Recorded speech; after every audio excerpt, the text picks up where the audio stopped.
നിനക്ക് ഈ മഴ കാണുമ്പോ എന്താണോ ഓർമ്മ വരുന്നത്? പണ്ട് സ്കൂളിൽ കുട നനയാതിരിക്കാൻ കുട ബാഗ് വെച്ചിട്ട് ഓടുമായിരുന്നു. അന്നും പാഴ് ഇന്നും പപ്പാഴ്. ഈ PT പീരീഡിന് മഴ പെയ്യുന്ന അറിയാവോ? യൂണിഫോം നനഞ്ഞ് വൈകുന്നേരം വരെ ക്ലാസ് ഇരുന്നിട്ടുണ്ടാ? അതും ജട്ടി പോലും ഇടാതെ. അത്ര വരൂലല്ലേ? ഇപ്പൊ ഇട്ടിട്ടുണ്ടാ? ഇപ്പോഴത്തെ കാര്യം തിരക്കണ്ട, പഴയ കാര്യം പറഞ്ഞാൽ മതി. പണ്ട് മഴയത്ത് റസിയ കൊടയായിട്ട് പോവാൻ നേരത്ത് ഞാൻ ആ കൊടയിലോട് അടുത്തൂടെ ഓടിപ്പോയെന്ന് കൊടയില്ലാഞ്ഞോണ്ട് മൊത്തം കേക്ക്. പണ്ടളിയെ സ്കൂളിൽ പഠിക്കാൻ നേരത്ത് കോലം കാണുമായിരുന്നു, മെലിഞ്ഞ് ഒന്നുപോലെ ഇരുന്നേ. പക്ഷെ എവന്റെ കൂടെ നടക്കുമ്പോ എല്ലാരും ഞങ്ങളെ 10 പോണെന്ന് പറയണം.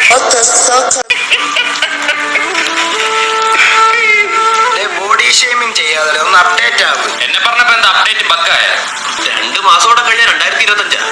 ഇപ്പോഴും മഴയുടെ ചന്തിയിലടിച്ചോണ്ട് അവിടെ ഇരിക്കും.